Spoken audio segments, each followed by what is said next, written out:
Dr. Vito, meron po ba talagang vitamins po para po sa baga? Meron po tayo niyan. Kasi nga po ito po yung mga vitamins po na makakatulong sa atin na dapat present sa inyong vitamins.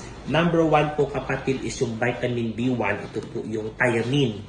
Vitamin B7, ito po yung biotin, vitamin C, and vitamin D. Ito po yung mga vitamins na proven na may antimicrobial property na makakatulong po sa atin pang suporta sa ating mga iniinom na antibiotic kung kayo po ay naghahanap po ng vitamins. So ito po ay na-prove po na kaya makamodify din po ng mga bacteria po na gaya po sa tuberculosis. So kung kayo naghahanap po ng vitamins na may vitamin B1, B7, vitamin C, and vitamin D, yan po ay available po sa lahat po ng multivitamins na pwedeng ibigay ng inyong mga doktor. Kung kayo may katanungan, just comment below. Ito po si Dr. Vito, ang inyong Mindoreñong manggagawa.